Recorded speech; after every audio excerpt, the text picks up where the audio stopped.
ସେଇ ପରମ କାରୁଣିକ ପ୍ରଭୁଙ୍କୁ ତିନିଥର ତାଙ୍କ ମୁଖ୍ୟ ନାମ ଓମ୍ ନେଇ ତାଙ୍କର ଆବାହନ କରିବା।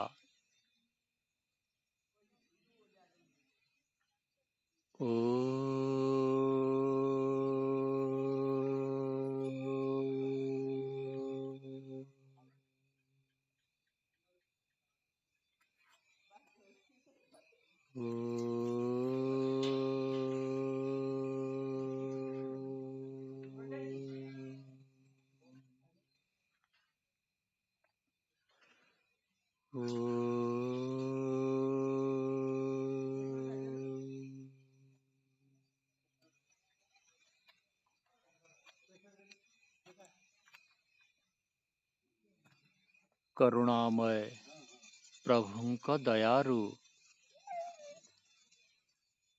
ଆମର ସତ୍ସଙ୍ଗ କିଛି କିଛି ଅଗ୍ରସର ହେଇ ଚାଲିଛି।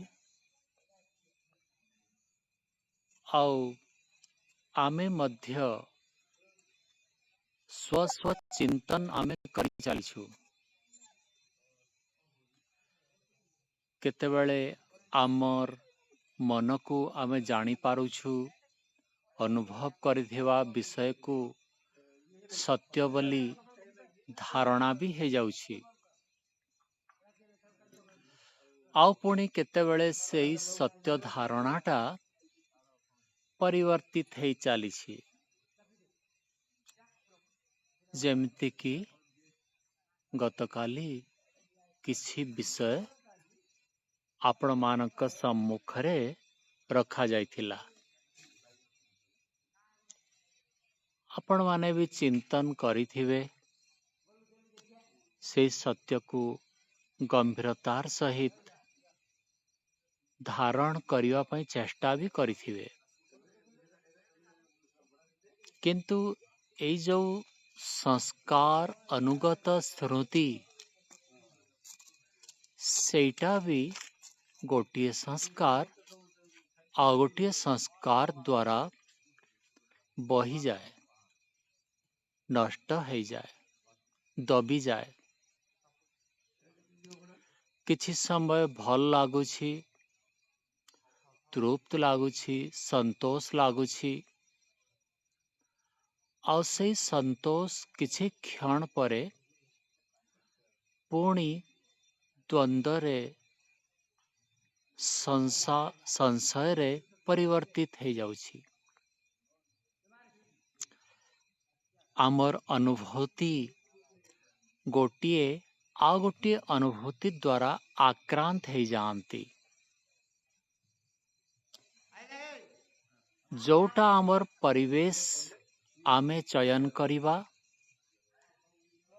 ସେଇ ପରିବେଶରେ ଆମର ଗୋଟିଏ ସଂସ୍କାର ବା ଗୋଟିଏ ସ୍ମୃତି ବା ଗୋଟିଏ ଅନୁଭବ କହିବା। ତ ଏଇ ଚୟନଟା, ପରିସ୍ଥିତିକୁ ଚୟନ କରିବାଟା, ସେଇଟା ଆମର ଅଧୀନ। ଆମେ ତାକୁ ଚୟନ କରିପାରିବା କି କୋଉ ପରିବେଶରେ ମୁଁ ରହିବି। ଅନେକ ଘର ସ୍ୱର୍ଗ ସମାନ ଥାଏ, କାହିଁକି ନା ସେମାନେ ତାଙ୍କର ସେଇ ଘରକୁ ମନ୍ଦିର ଭଳି ସାଧୁ ସନ୍ଥଙ୍କର ପ୍ରତ୍ୟେକ ଦିନ ଆସିବା ଯିବା ଚଳାଇ ରଖିଥାନ୍ତି। ତ ସେଇ ପରିସ୍ଥିତିରେ ସେଇ ମନୁଷ୍ୟ ଗୁଡ଼ାକ ସେ ସ୍ୱର୍ଗରେ ସେମାନେ ରହି ଚାଲିବେ। ପରିବେଶଟା ଆମ ହାତରେ ଅଛି, କୋଉ ପରିବେଶ ଆମେ କରିପାରିବା, ସେଇଟା ନିର୍ଣ୍ଣୟ ଆମେ ନେବା। ଆଉ ତାପରେ ପରିବେଶର ଯୋଉ ଆମକୁ ସଂସ୍କାର ଦେବ, ସେଇଟା ସେଇ ପରିବେଶର ଆଧାରିତ ହେଇଥାଏ। ଯଦିଓ କିଛିଟା ଆମର ମନ ଆଧାରିତ ବି ହେବ, କୋଉ କଥା କାହାକୁ ସୁହେଇବ, କୋଉ କଥାରେ କିଏ ପ୍ରଭାବିତ ହେଇଯିବେ, ସେଇଟା ଆମର ପ୍ରାରବ୍ଧରେ ଆସିଥିବା ପୂର୍ବ ସଂସ୍କାର। ଆମେ ଯୋଉ ଇଚ୍ଛା କରୁଛୁ କି ହଁ ମୁଁ ପୂर्ण ତୃପ୍ତ ହେଇଯାଏ, ଆଉ ଇଚ୍ଛା ହଉଛି କି ମୁଁ ସନ୍ତୋଷ କରିନିଏ, ପୁଣି ଇଚ୍ଛା ଲାଗୁଛି କି ମୋତେ ଆଉ ଭୟ କାହାକୁ ବି ନ ଲାଗୁ। ଏମିତି ହିସାବରେ ଆମର ଯେଉଁ ଉଦ୍ଦେଶ୍ୟ ବା ଲକ୍ଷ୍ୟ ଅଛି, ସେଇଟା ଆମ ନିଜର ସଂସ୍କାର ଉପରେ ଓ ଆମର ପରିବେଶ ଉପରେ, ଏଇ ଦିଟା ଉପରେ ସେଇଟା ନ୍ୟସ୍ତ ଅଛି, ଆଧାରିତ ଅଛି। ପରିବେଶ ଚୟନ ଆମ ହାତରେ, ସଂସ୍କାରଟା ଆମ ହାତରେ ନାହିଁ। କେବଳ ପରିବେଶ ଚୟନ କରି କରି ଅନ୍ୟ ଭିନ୍ନ ଭିନ୍ନ ପରିବେଶ ଦ୍ୱାରା ପ୍ରଭାବିତ ହେଇ ଆମ ନୂଆ ନୂଆ ସଂସ୍କାର ଉତ୍ପନ୍ନ ହେଇ ଚାଲିବ। ଉତ୍ତମ ପରିବେଶକୁ ଉତ୍ତମ ସଂସ୍କାର ଆମକୁ ପ୍ରଭାବିତ କରିବ। ଏଇ ଯୋଉ ପ୍ରକ୍ରିୟାରେ ଆମର ସ୍ୱତନ୍ତ୍ରତା ସିଦ୍ଧ ହଉଛି, ଆମେ ବନ୍ଧା ନହୁଁ। ଆମେ ଏଇ ଜୀବନକୁ ଉତ୍ଥାନର ପରିବେଶ ଦେଇପାରିବା କିମ୍ବା ପତନର ବି ଦେଇପାରିବା। ଏଇ ଯୋଉ ଉତ୍ଥାନର ପରିବେଶ ଅନେକ ଲୋକଙ୍କର ଚୟନ ନିଜ ହୃଦୟରୁ ହେଇଯାଏ। ଆଉ ଯଦି ଆମକୁ ଲାଗୁଛି କି ନାଇଁ, ସେଇ ପରିବେଶରେ, ସେଇ ଆଧ୍ୟାତ୍ମିକ ପରିବେଶ, ଉତ୍ଥାନ ପରିବେଶରେ ସେଇଟା ମୋତେ ଲାଭ ଦେବ ନାହିଁ, ଏଇ ନିର୍ଣ୍ଣୟ ଯଦି ମୂଳରୁ ଅଛି, ତାହେଲେ ସେଇ ପରିବେଶ ଥିଲେ ମଧ୍ୟ ଆମର ଅହମ୍ ଆମକୁ ସେଇ ପରିବେଶ ଦ୍ୱାରା ପ୍ରଭାବିତ କରିପାରିବ ନାହିଁ। ଆମ ଅହଙ୍କାର ଆମକୁ ବାରଣ କରିଦେଲା। ଆମକୁ ଅନୁମାନ କରିବାକୁ ପଡ଼ିବ କି ବକ୍ତା ତାଙ୍କର ଯେଉଁ ବ୍ୟକ୍ତିତ୍ୱ, ସେଇଟା ଆପଣଙ୍କର କାମର ନୁହେଁ। ବକ୍ତାର ଶବ୍ଦ ସଂଯୋଜନା, ଅର୍ଥ ଆଉ ଭାବ ଏଇସବୁ ସତ୍ୟ ହେଇଥିବା ଅତ୍ୟନ୍ତ ଆବଶ୍ୟକ। ଯଦି ଆମେ ନିଜେ ଜାଣିଛୁ, ବହୁତ ଜାଣି ସାରିଲୁଣି, ଆଉ ଜାଣିବାର ଆବଶ୍ୟକ ପଡ଼ୁନି, ଏଇଟା ତ ବାର ବାର ଆମେ ଶୁଣିଛୁ, ୟାକୁ କୋଉ ନୂଆ କଥା? ସବୁ ଶୁଣିଥିବା କୌଣସି ଶବ୍ଦ କାମକୁ ଆସୁନି। ଗୋଟିଏ କ୍ଷଣରେ ବାଷ୍ପୀଭୂତ ହେଇଯାଉଛି ସବୁ ଜ୍ଞାନ। ଆମର ଯୋଉ ଟେକ, ଆମର ଯୋଉ ଅହଙ୍କାର, ଗୋଟିଏ କ୍ଷଣ ଲାଗୁଛି ଆମର ଯୋଉ ଗର୍ବ ମନ ଭିତରେ ଗୋଟିଏ କ୍ଷଣରେ ନଷ୍ଟ ହେଇଯାଉଛି। ଆମେ ଧରିବା ପାଇଁ ଚେଷ୍ଟା କରୁଛୁ, ଆଉ ସମୟକୁ ଧରି ହଉନି। ଆମେ ଆମର ଆବେଗକୁ କଣ୍ଟ୍ରୋଲ କରିବା ପାଇଁ ଚେଷ୍ଟା କରୁଛୁ, ମାତ୍ର ସେଇଟା ଲାଗୁଛି ଯେମିତି ଅସମ୍ଭବ। କେହି ତ ମୋତେ ନଚଉଛି ଆଉ ମୁଁ ନାଚୁଛି। ଏଇ ସବୁ ଆମର ସଂସ୍କାରର ପ୍ରବଳତାକୁ ବ୍ୟାଖ୍ୟା କରୁଛି।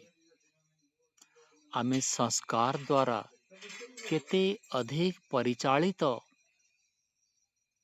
से कथाटा आमर एठे चर्चा हैला।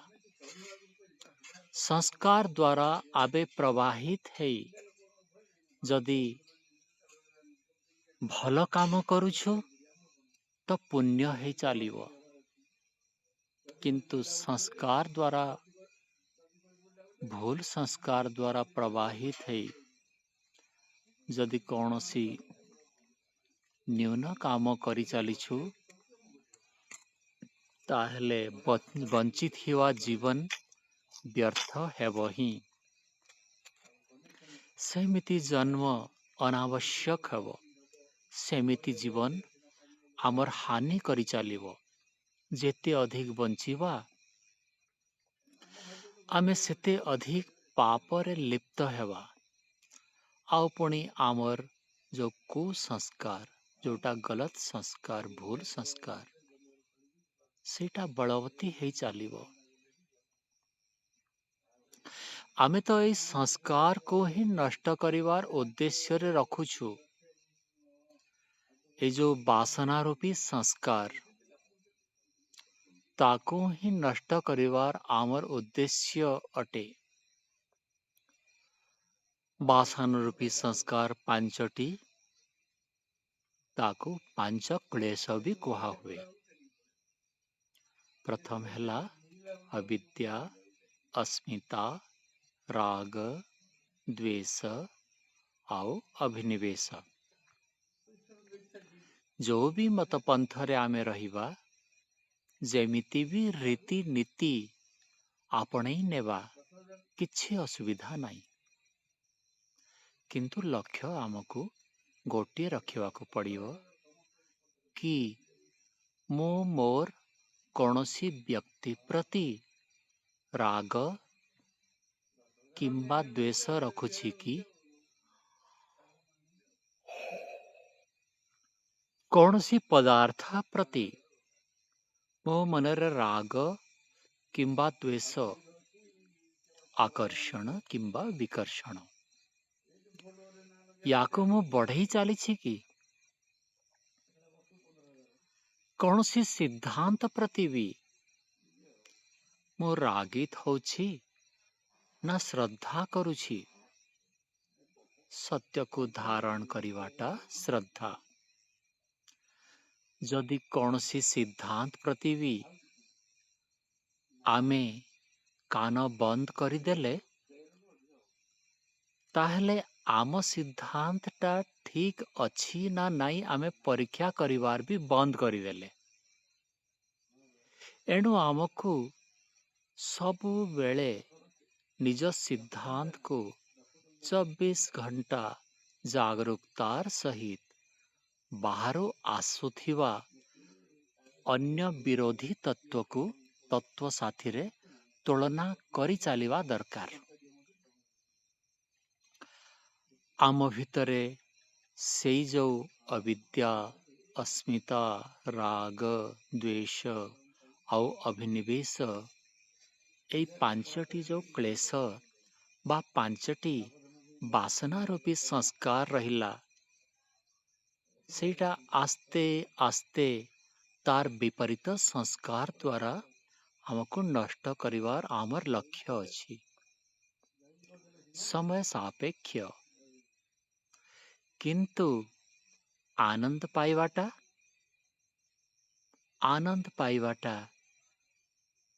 आरंभरू ही प्रारंभ है जीव।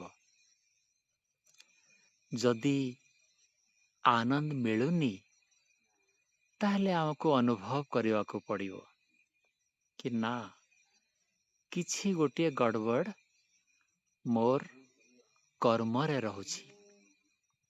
संतोष जदि रहुनी ताहले हमको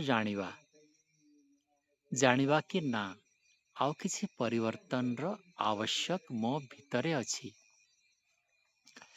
ए जो संतोष, तृप्ति, निर्भीकता एटा प्रथम रो आसीबो शिव, शेषरे आसीबो प्रभु दर्शन कला परे आसीबो, एमिति नुहे।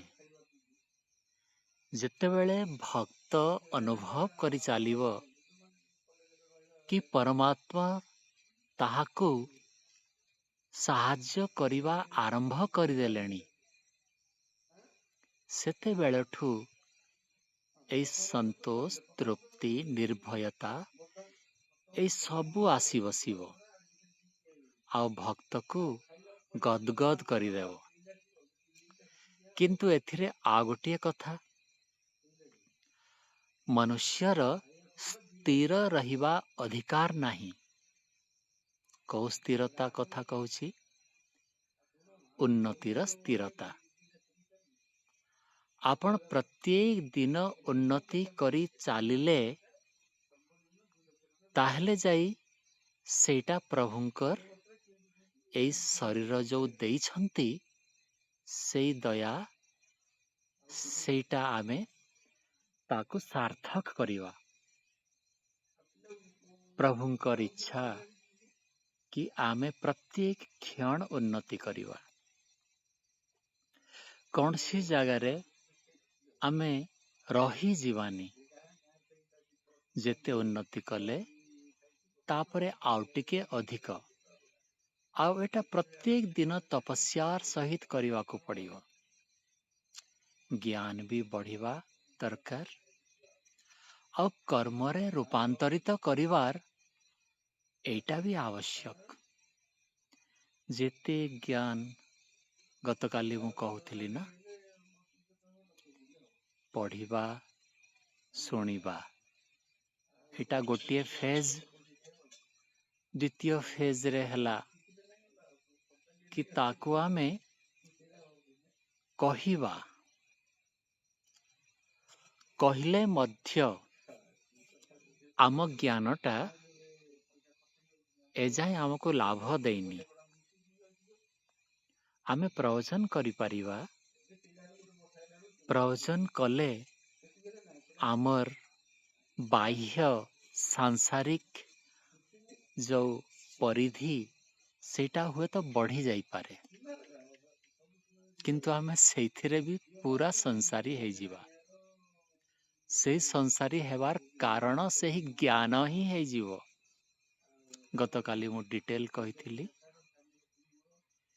ତ ଏଇ ଯୋଉ ଆମର ପରିସ୍ଥିତିଟା ଅଛି, ପଢ଼ିବା, ଶୁଣିବା, ବୁଝିବା, କହିବା, ମନେ ରଖିବା, ଏଇ ସବୁ ଗୁଡ଼ାକ ଅଧା। ୟାର ଆବଶ୍ୟକ ନାହିଁ ମୁଁ କହିନି। କିନ୍ତୁ ଯୋଉ ସନ୍ତୋଷ ପାଇବା, ତୃପ୍ତ ହେବା, ନିର୍ଭୀକ ହେଇଯିବା, ଉତ୍ସାହୀ ହେଇଯିବା, ଏଯାଏଁ ଆରମ୍ଭ ହେଇନି। ଆପଣ ଶୁଣିଲେ, ମନେ ରଖିଲେ, କହିଲେ, ଏଇ ତିନିଟା ଯାକ ଆପଣ କଲେ, କିନ୍ତୁ ସେଇଥିରେ ସନ୍ତୋଷ ମିଳିବନି, ତୃପ୍ତି ମିଳିବନି, ସାହସ ମିଳିବନି। ଆମକୁ ସେଇ ଜ୍ଞାନକୁ ଅଙ୍ଗେ ନିଭାଇବାକୁ ପଡ଼ିବ। ଯଦି ମୁଁ କହିବି କି ନା, ଏଇ ସବୁ ଜାଗାରେ ପରମାତ୍ମା ଅଛନ୍ତି, ଆଉ କୋଉଠି ମୁଁ ଗୋଟେ ଭୁଲ ଚିନ୍ତନ କରିଦେବି, କି କୋଉ ଜାଗାରେ ମୁଁ ଗୋଟେ ଭୁଲ କାମ କରିଦେବି, ସେଇ ମୋର କର୍ମ, ସେଇ ମୋର ଚିନ୍ତନ ବା ସେଇ ମୋ ବାକ୍ୟ, ଏଇ ତିନିଟା ଅଶୁଦ୍ଧ ହେଇଥିବାରୁ ଇଏ ସୂଚନା ଦଉଛି କି ମୁଁ ପରମାତ୍ମା ସେଇଠି ଅଛନ୍ତି ବୋଲି ମୁଁ ଜାଣିନି। ସେଇଟା ପାଖଣ୍ଡପଣ।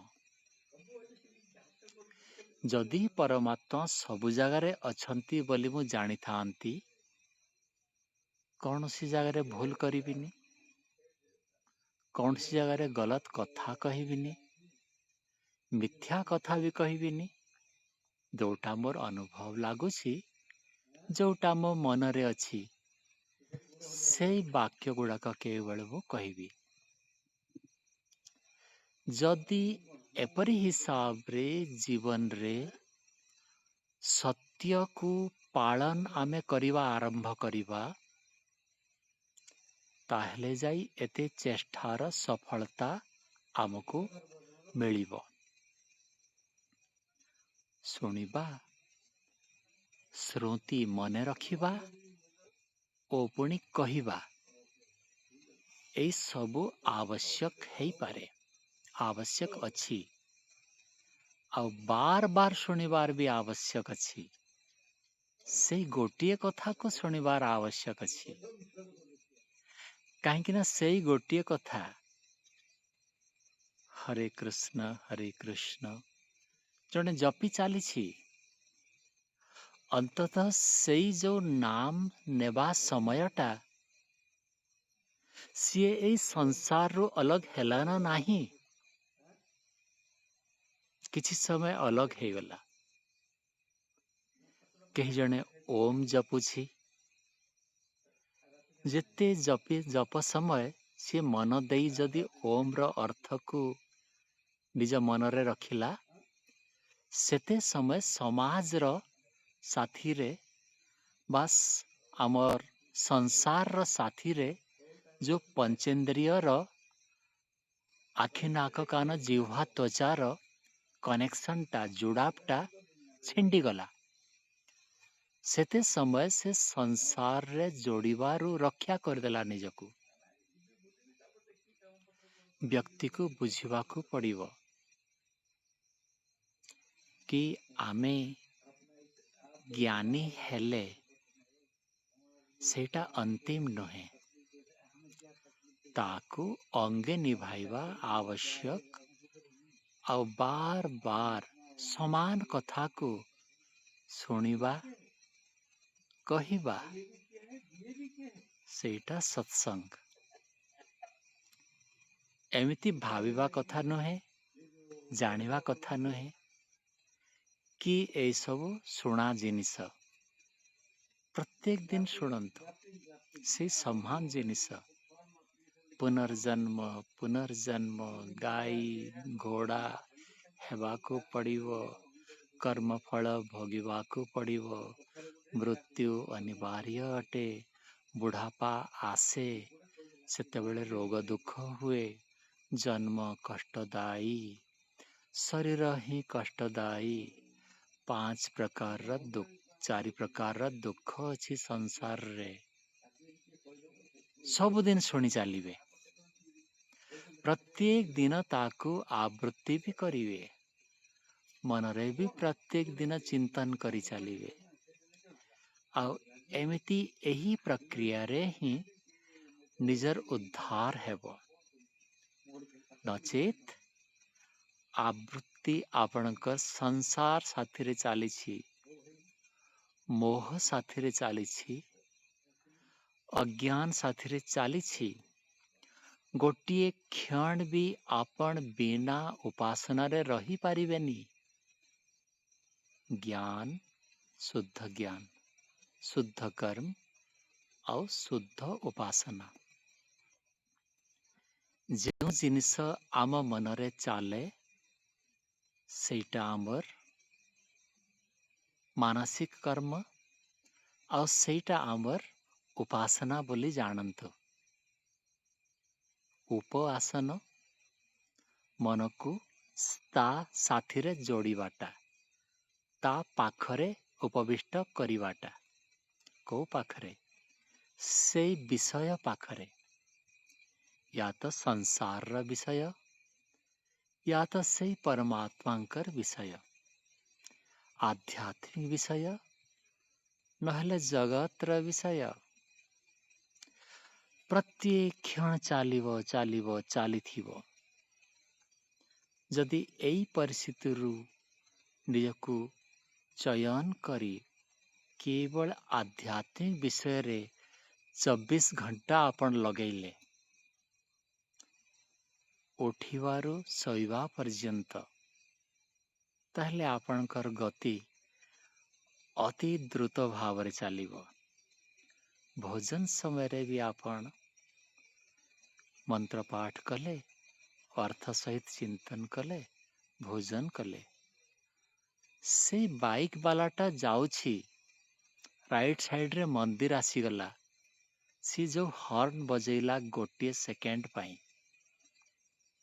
सेटा सी निजको रक्षा कला गोटे सेकेंड पाई किए नड़िया फोड़ुछि किए माला गुंथुछि ए सबो क्रिया या तो संसार पाई हेबो या तो परमार्थ उद्देश्य रे लक्ष्य आमर मन भितरे कौन अछि सेटा ही आमको मैटर करुछि माला आजी बहुत मोर रहीगला मो बिक्री करी पारिलिनी हे परमेश्वर काली मोर माला गुड़ाक बिक्री करे दियंतु से तार आजीर नुकसान को परमात्मा साथी रे जोड़ी देला आउ किंबा सी एमती हे थे पारे उल्टा आजी माला बिक्री हेलानी मो घरे कौन खाइबी छुआटा कहिथिला बही किनिबा पाई आनी देवा पाई आजी तो घर को गले मते गाली पड़िबो आदि आदि या तो से समान क्रियारू से समान परिस्थिति को आमे परमात्मा को पटरे ले जाई परिवा या तो संसार पटरे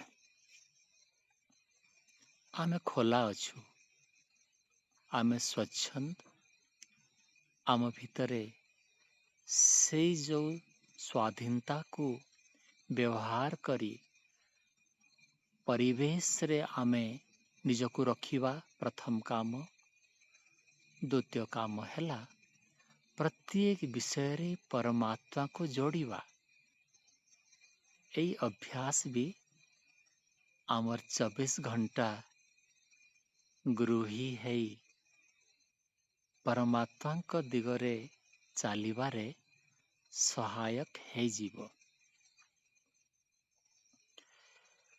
जदि आमे बैरागी है पारुनु बानप्रस्थी है पारुनु आमे एमिति भावरे मन भितरे चिंतन करी पारिबा गतकालीर एपिसोड रे अनेक कथा बाहरी पड़िला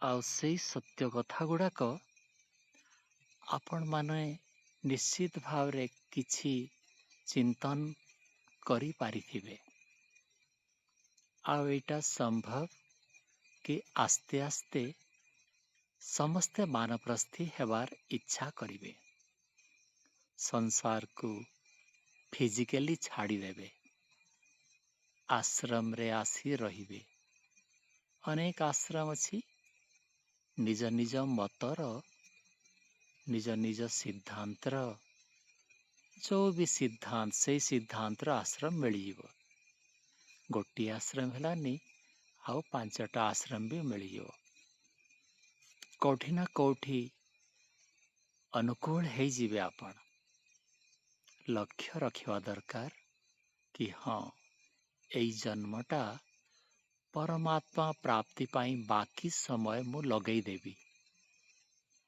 एमती लक्ष्य यदि रहीगला आपण खोजिवे आपण इच्छा करिवे बाकी जीवन को आउ पाप भार रे आक्रांत हेवा पाई देवे नाही स्वाभाविक एटा खाली निजे बुझिवा कथा आजी आमे एतरे रहिवा प्रभुंकर अपार करुणा को आउ थरे स्मरण रखी शांति पाठ करिवा ओ